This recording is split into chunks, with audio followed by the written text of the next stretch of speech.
There goes Sarah out in the TM. Got it absolutely singing. Should blow some cobwebs out of the old girl.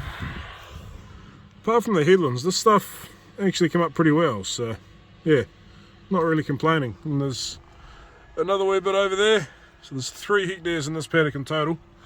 We've got 20 to do. So let's go do another one. Well, that didn't last long. Back at the workshop already. I put 4 litres of coolant in this thing this morning, putting these jewels on that I absolutely hate because they're bolt-ons. Oops, they're horrible setup, but hey, they cost me $400, so I can't grill. Yeah, set of 20.8 38 joules, brand new. Probably looking at 12 grand, so shouldn't complain. Anyway, this. Hang on, I'll turn the camera around. Right here. Cooling system had no pressure, and like I said, put 5 litres in it this morning of straight water, which is not ideal. Coolant level light was coming on. I probably did 45 minutes on it. Sarah did another 10, and she said the light came back on. So all we're going to do is bypass that, hook that one there to that one there, and that'll solve the problem. Heater in this tractor doesn't work anyway, so not too worried about that. But yeah, that right there is a whole lot better than a head gasket. And there we have it, right there. Couple of spring clips. I know people hate those things, but I think they are bloody brilliant, because as the hose perishes and becomes a bit more brittle and smaller, they keep tension on. Anyway, we tap right there. Unfortunately, there's not one on this return line. No, that's that line.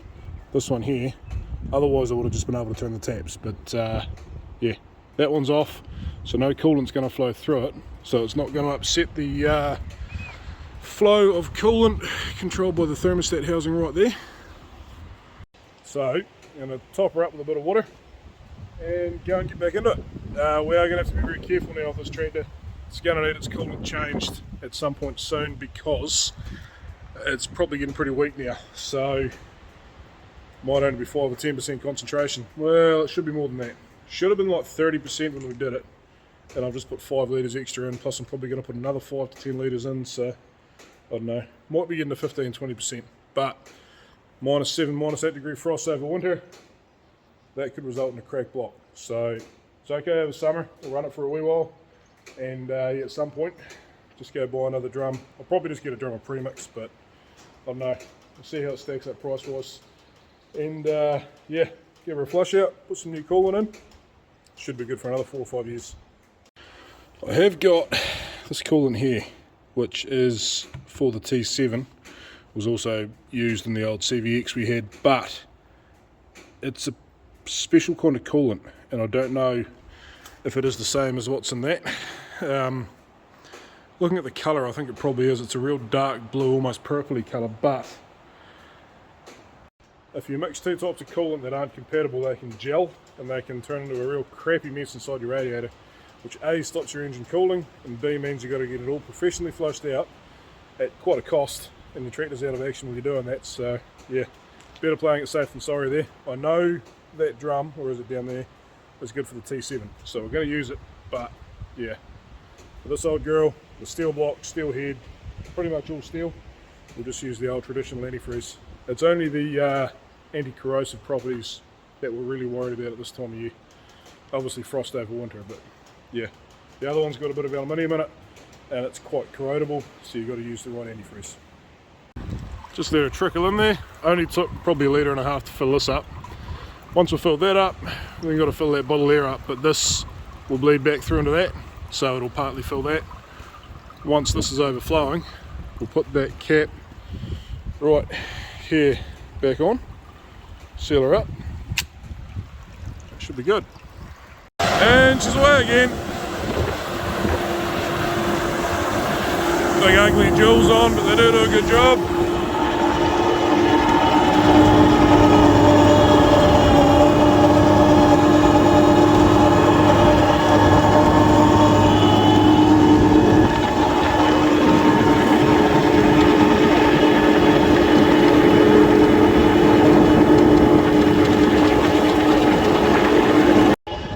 Paddocks like this, sorry about the wind noise. On flat paddocks like this where there's no real risk of tearing soil off a hill, we do like to drag quite a wall of soil with the machine. The levelling board in there you can adjust up and down. That just helps to smooth out the paddock over time. Basically every time you run it over it gets a little bit better. So yeah, we go on a hill paddock, we do lift that up quite a bit, and you won't see that wall of soil moving in front of the machine, but it still does almost as good of a job. When you're pulling a wall of soil like that though, it does keep the big clods in front of the tines until they actually go through and get smashed up. So yeah, they do a nice job. Right, so just there, the whole way around the paddock, a wing mirror, so that hanging on the fence, well, not hanging on the fence, but in line with the fence, whole way around the paddock is our scratch mark. And what that does is that gives us a point of reference to go in the ground to come out of the ground.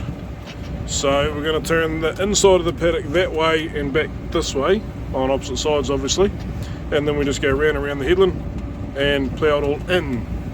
Out probably is better, but in works better for me. So let's get into it.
Guys, I've hit a little bit of a stuff up, you can see there. Something's changed on my plough and it's caused a world of grief. And for some reason now, hang on, I'll just get turned around in this headland. Be easy just to jump out and show you what's going on. Don't know what's shifted, something has. It's making a horrible job, or it was, until I got this bit worked out. But you see this here? See how it's loose? I was running a little bit more of a gap than that, but it's impossible to gauge from in the cab. Now that's in that hole. Where is the hole? There. If I push it up, yeah. And if I go to the next hole, where are we? Right there, we're half a hole away. So it's annoying. What I'm going to have to do tomorrow is work out some way to shim these. Whether either I could possibly take that off, take that grease nipple off and slide that off maybe. I don't know. I'm inclined to want to take a little bit off there, but the problem is there's 3 of them, so I've got to get it even on each one and then shunt it up into that next hole right there. So I mean, I've got to take a fair bit off. I've just about got to take all of that off there, so I don't know. But it's currently 9 o'clock at night. I've got 2.3 hectares done. I should have had the whole 4 hectares done, but mucking around with this thing, we have adjusted. I don't know what shifted. Didn't hit anything. It's all auto reset anyway, but there's these wee things up in here, and they've got 6 different settings for the height of the board. So the height of this point down here. That one's been running shallow. That one was running deep. This one was running deep and I couldn't adjust it, so I've jammed that up in there. I adjusted that one up and I adjusted that one up. Now someone's probably going to tell me that's something to do with point aggression as opposed to depth, but in my head it seems like depth. Coulters are all running as they should be. I mean, that run ain't bad. Obviously right here where I've lifted out of the ground it changes a bit. That run ain't bad. That one ain't bad. That one's okay. Then you see there, you get that proud furrow really obvious again, and it gets worse further over. So, doing my head in. But I've found a solution that should hopefully help. Because if I just run that, lift it up a little bit, well, that way, it seems to make the world of difference. But anyway, I'm going to go home, I'm going to have a drink, I'm going to feed the dogs. Tomorrow morning we'll get back into this. Just before I head home, I'll just touch on one more thing.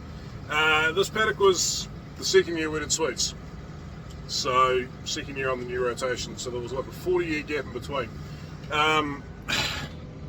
When we put this one back in young grass, all we had was a set of discs and a maxi till as far as cultivation goes, so we were only really working that deep.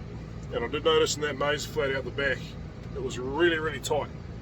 Now, we've got one more paddock to plough, so it'll either prove my theory right or wrong, but I'm a bit suspicious because we weren't getting down below that plough pan, and we were using a different plough, this one goes far deeper, that we've hit a real hard compaction layer.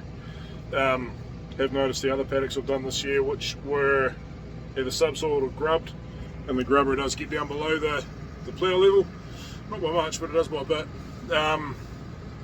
They've been really nice ploughing. Apart from heavy traffic areas, they've been really nice, free flowing. Tractor hardly even knows the plough's there, whereas in this paddock, it's biting.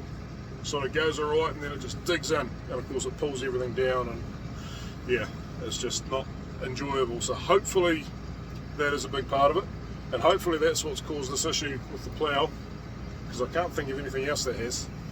But yeah, tomorrow's another day. We'll see you then. Well, that's bloody good service from South Otago. Called up yesterday for a unit load of lime from Milburn to Wyndham. There goes half of it. Beautiful stuff. Yeah, they'll tell us it's full of wood of the old opposition, but it's heavier than theirs, and it ain't full of clay. So I'll take it. Cattle onto some greener pastures. Heaps of feed in here for them. Big paddock this, so it should keep them going for about a week.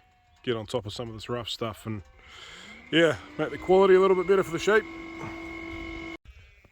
Sort of mainly this real rough, long rank stuff like this up here, so yeah, quite a bit of that. Probably 3 or 4 hectares of it. Sheep just don't like camping in this area, but cattle kind of do, so yeah, help to clean it up a wee bit. And because the sheep don't like camping here, there's not a lot of fertility here. Fertiliser out of a bag is great, but nothing beats sheep shit, so there's a lot of undesirable grasses. I don't even know what that is, no clue, but it's not what we want, so you can tell by looking at the leaf. That might be, yeah, like this stuff here, this lighter stuff is not what we want. So cattle can tromp away on that, and in, I don't know, 5 or 6 years time, come up here and plough it again. We'll get some more ryegrass in here. Hey guys, just having a look at this young grass here. Got a wee few weeds right in the corner there. Gateway, not too worried about that. You can see around there as well. I'll tell you what happened there in a minute. But yeah, she's not looking bad. Not looking too bad at all. So if we have a look in here, we've got this stuff. This is a beautiful plant. It's called fat hen, and it's just horrible. But the sheep will eat that. Especially at that stage, they'll have no trouble eating that at all. What we're worried about right now is the pinch test. You're supposed to do a leaf, but grab a whole plant and pull, and nothing comes out. Grab a clover plant. They're holding on nice and tight as well, which is good. Now, just grab a whole handful. Look at that. Nothing has come off. So what we're worried about here, where's a plant that might do it? They're all looking pretty tight. That one, even that. I'm trying to see if the plants will pull out of the ground or if the leaf just breaks off. Now it's a bit of a fine balance. We want to graze this as soon as we can, not to get the grass off it. We're not worried about utilising the feed. It'll keep growing, and that won't be a concern. What we're worried about here is making the grass tiller out, so you get lots of little, yeah, you get more leaves off a single plant sort of thing, as opposed to it growing up and not covering the ground. We want the ground to be completely covered. stop all the weeds coming through, because there are weeds here and over time they will make their way out of the ground. So yeah, we have nice dense sward, but also keep the grass down to give that clover a chance to get away. So we'll just come off a headland here. This paddock is looking a wee bit thin, which is a wee bit concerning, but we did use a lower sowing rate, and whoops, oyster catcher's not happy. And the idea there is that the clover's got a bit more room to grow. So we'll have a look here and see what we think. As you can see, it is quite open. The other paddock, the last one we sowed, isn't looking like this, but it's not bad. Wondering if that snow did a bit of damage, but see, that's not pulling out, that's not pulling out, that's not pulling out. Yeah, that. See that? I'll pop him back in there. He might die now anyway, but hopefully he's alright. So I'd say we're still 2 weeks away from getting on this. I don't know. I'm not used to this, because the other drill we used, it had 6-inch row spacings and it had nice tight rows, so the grass in the rows was nice and tight. This drill here, in every roller rings, the sort of 2.5 inches, has left quite a decent strike. You can see here in the overlap how far apart the rows are, and in our old drill that would be just one row. So this to me isn't actually looking that good, but I'm expecting 6 weeks from now that we'll think it's looking a lot better than what we've done in the past. But yeah, I mean, when you look at it, when you're not looking straight down on it, it's actually looking pretty good. But yeah, we're certainly not there yet. So we'll leave it for another week and have another look at it. The other thing about grazing early is that fat here and that weed that I showed you earlier on. The younger it is, the more palatable it is, and the more palatable it is, the more likely the sheep are to eat it. And if they eat it, it seeds from a real young age, but if they eat it, at least the stuff that we've got here now is not going to grow back again, because it is an annual, and if they eat it out hard enough, it just won't come back. So that'll save a spray. We haven't sprayed a young grass paddock yet actually in 12 years. Worst case scenario, we will mow it, but I don't think it's going to be bad enough to worry about that. So you can sort of see that patch just there is where we were, and it probably is a worse patch. This is looking a lot nicer here. So yeah, you can sort of see those rows. They're a lot closer together, and because the rows are closer together that way, it means the seeds in theory are further apart that way. So it does look a wee bit scruffy, but hopefully we're right. That is a Swede. So yeah, this strip around the outside. Every year I do this. Outside edges of paddocks are always worse, but we do a blow with a roller drill, go right around the edge, and then we pick up our covering harrows and they run about there. And every year I intend to do is spin the other way and run those covering harrows over that seed, and I never do it. So the grass seed never strikes.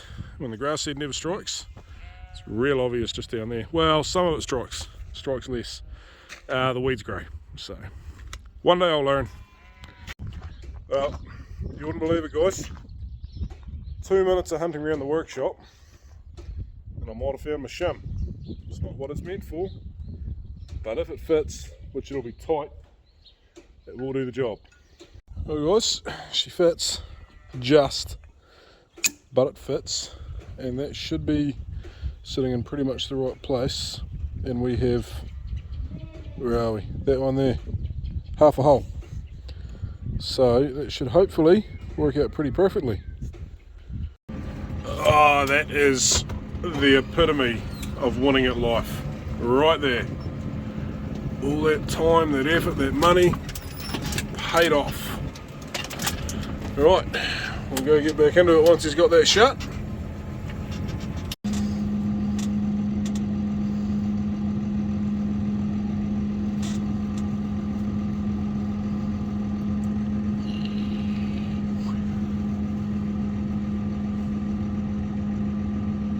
Perfect.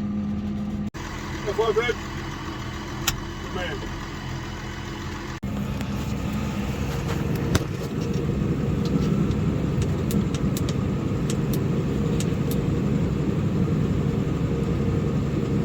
Well guys, we got it running a bit nicer. Not a lot. That front furrow is a lot closer to the depth it should be. yeah, the third furrow is still annoying me a wee bit, but this is a real rough wee bit of ground right here. When we get around the other side, you'll see it go a bit better.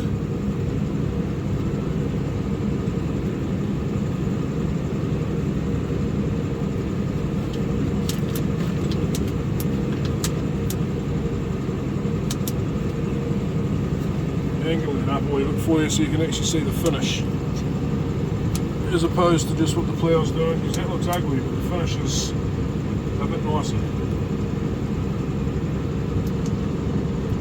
These corners always get me because it doesn't follow like you would expect, and I haven't done enough ploughing to have actually worked out how it follows yet, so oi. Just ignore those two inside furrows as long as the two back ones are going alright. I'm happy, ideally the third, until we get around. There we go.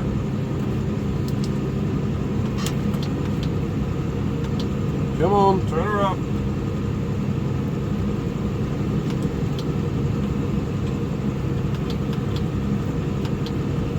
Ah, that is ugly.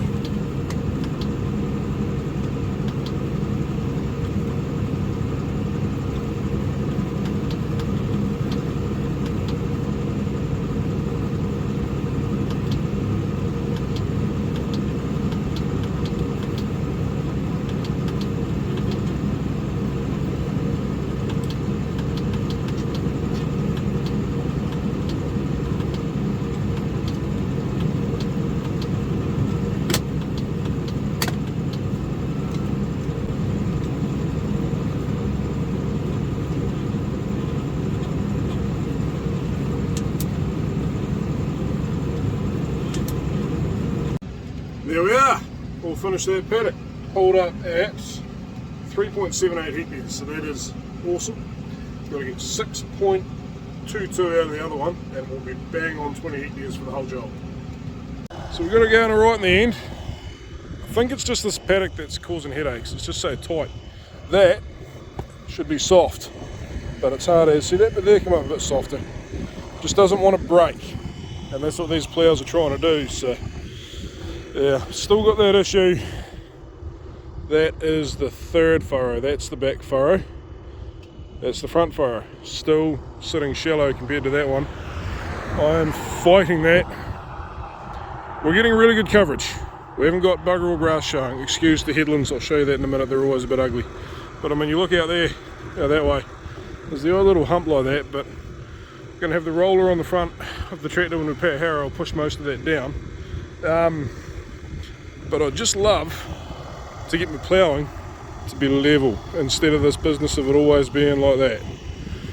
I don't know. Anyway, there's the headlands where we're meet, so we're going in here.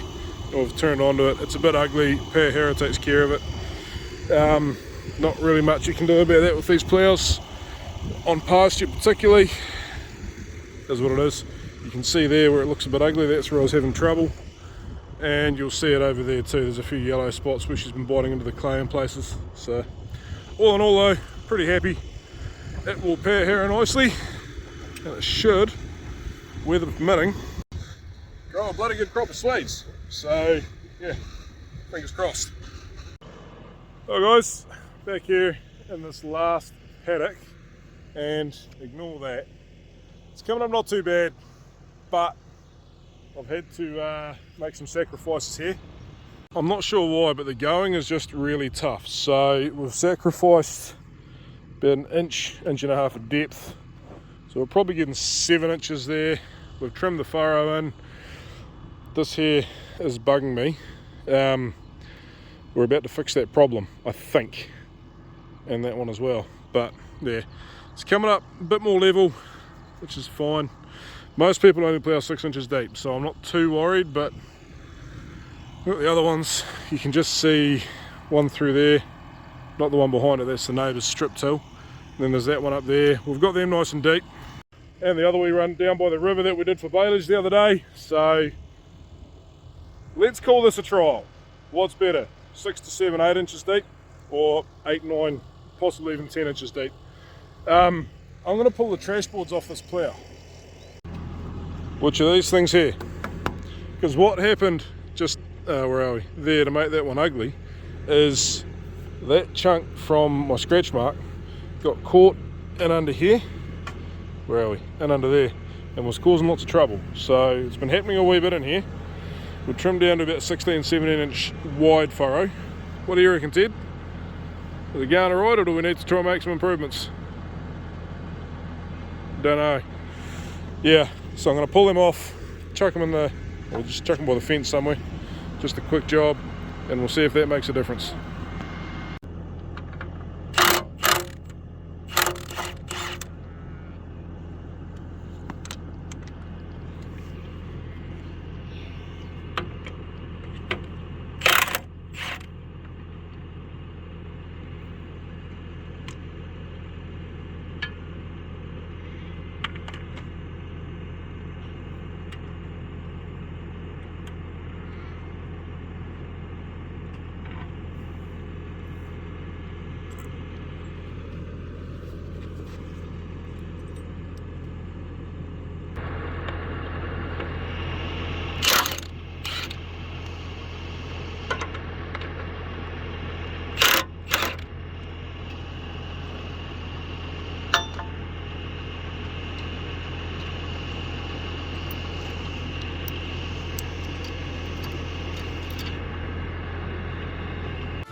Well, that's one way to avoid having to hook the plough up twice.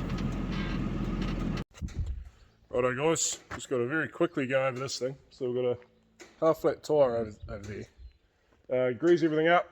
These walking beams in here for the supposed suspension.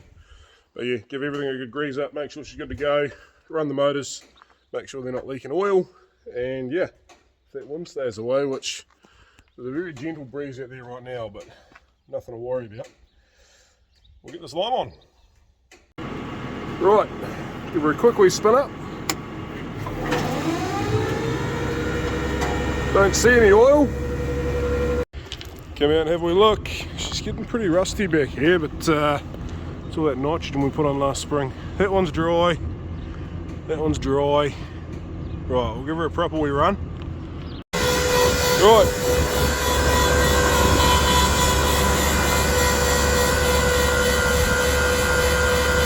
That whole frame, I won't get too close with those going, but that bit there is a replaceable section that I really need to do. Because the rest of the frame actually ain't bad, but that piece is getting pretty buggered, so yeah, before we do capital for it. What is going on there? It's just because that frame's loose. She'll do this job.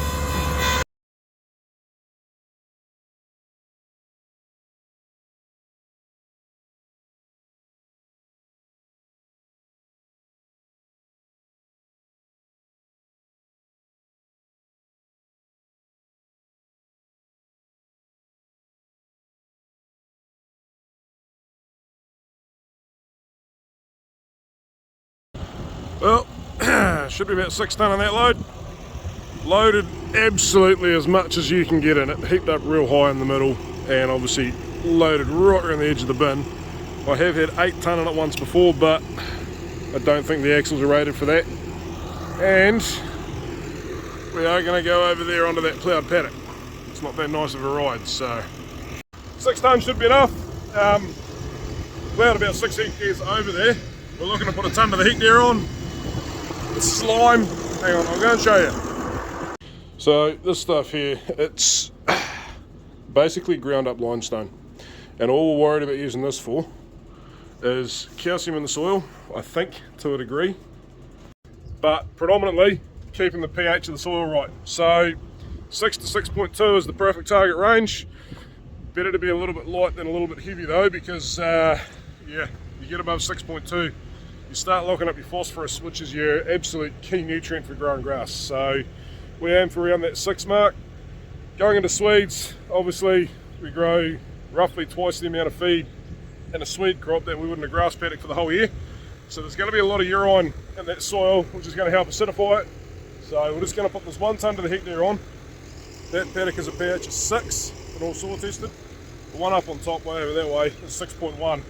Years ago it was 6.6. So that was a big problem, so good to see it's come down a wee bit. Yeah, so we'll go tonne to the hectare here, but if it's not bang on, it's not the end of the world. I've got plenty of lime in the bin, way more than we need for this job, so we'll just run, we'll see when it empties out. Ideally, we should have nothing left as we do the last little bit of that paddock over there, but we'll see how we go.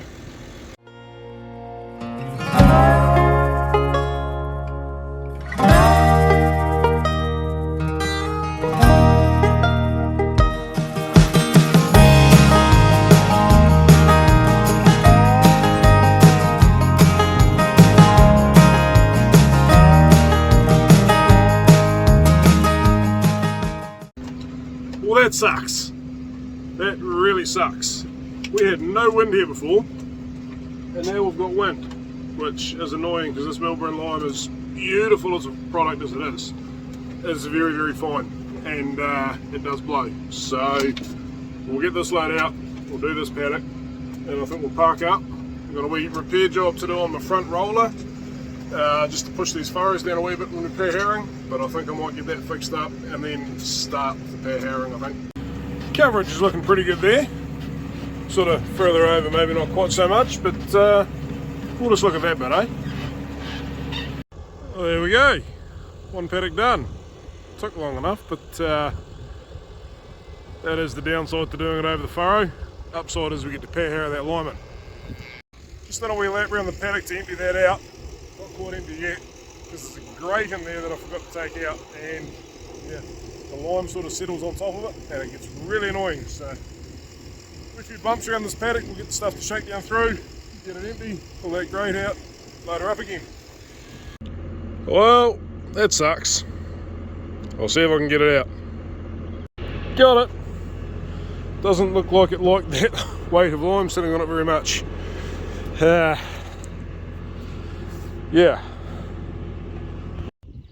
That's alright though, because it's only for super and urea and stuff like that, which is a bit lighter. Just any big clumps that go through, it stops them blocking the gate on the back of the bulky. And of course, if that grate's blocked, even just off to one side a wee bit, it affects the rate you're putting on quite a lot. So yeah, we want to get those fertiliser rates accurate. So we put that back in. Any sort of things bigger than that will get caught in there. They often do break up and go through, but if they fit through that grate, they'll fit through the gate, and that's all good. Well guys, quite a big night last night. Got on over 3 and a bit hectares done, and I was going to get into this morning and show you what's going on, but we've got rain coming. Today's Sunday, and I'm going to go come and shoot rams on Tuesday, so before they get wet, I'm going to go get them in the yards. Wee hoagies on the move.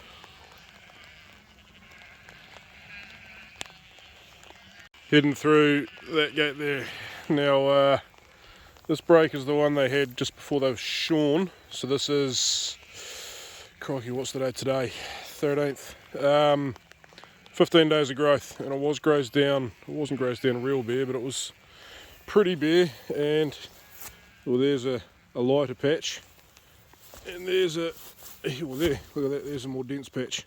Ridiculous amount of grass, and there's more in there. I'm thinking maybe I should have done a wee bit more baleage, but we got pretty scorned by that last year. Like I've said, that was a bloody good thing last year. We just didn't know it at the time because of the drought. We got our winter feed made and we would have had no other opportunity, but is that going to be the same this year? I don't know.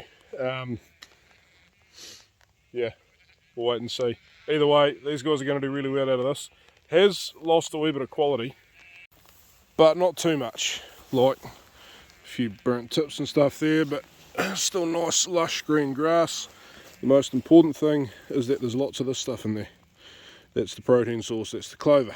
So as long as there's plenty of that there, I'm not too worried. But yeah, we'll have a look at that other paddock too. So we often talk about sheep being up to their guts in grass, and that being both a good and a bad thing, but in places in this paddock, they're up to their bums in grass. Yeah, that's a lot of feed. Yeah, this is absolutely bloody ridiculous, but I am not complaining. We're feeding our stock. We're able to feed them bloody well. Yeah. Anyway guys, that might be enough for this one, otherwise it's going to wind up being another 45-minute video. So yeah, hope you enjoyed that. Next one will be getting Swedes in, I think. I do need to have a wee going over with you guys as to what the government in this country is currently trying to do to farmers. It's not good. For whatever reason, I don't know, but they've got it in their minds that in the interest of climate change, they should absolutely destroy us. Now, I don't want this to sound gloaty or anything, but New Zealand sheep and beef farmers are among the most efficient in the world in terms of carbon efficiency. I think we are right at the top, but it's a debatable issue. Dairy farmers are the most carbon efficient in the world. So what they think they're going to achieve by absolutely decimating our industry, particularly us sheep and beef guys, and having our farms planted out in pine trees, I do not know. But we're fighting it, we're pushing back, and there's another thing on that too. Some of you might know the difference when it comes to measuring methane with GWP 100 versus GWP star. Now GWP star being the most modern, up-to-date science, the most accurate, GWP 100 being well known for massively overstating the effects of methane being a cyclic gas, so it's caught in a loop, as opposed to GWP 100 measuring it just being a constant emission. it just doesn't work. And of course our government is still using GWP 100s, so we do need to go over that, but I'm very nervous about doing that video. There's a lot of things I've got to be very careful of there, because I don't want to get myself in a lot of trouble. But anyway, need to do that. I would suggest that one's still a wee way off, because it's going to take some thinking and it's going to take some work to make sure I've got all my facts right. There's also the He Waka Eka Noa proposal, or should I say He Waka Eka No. Our industry bodies, most of them, worked with government to put this together, and government took it and took out the two most crucial parts, were some control over pricing and allowance for sequestration, being all these trees you see. Where's my hand there? Flex is probably not them. All these trees you see around the province, being able to account for them. But they've taken that away. So they basically took a bad deal and smashed it with a sledgehammer and made it a whole lot worse. Yeah. So we're against that too, although it does seem that the two bodies that were big supporters of that, not Fed farmers, they've been great the whole way through. Well, for the most part, most of them have been great the whole way through. Seems the other two have got on board with Feds and have now put some serious bottom lines in place, and we will not accept anything different. So yeah, that's going to be an interesting next few years. About the only hope we really have is a change of government, but we'll see whether that happens or not. So anyway, hope you enjoyed that, and we will catch you next time.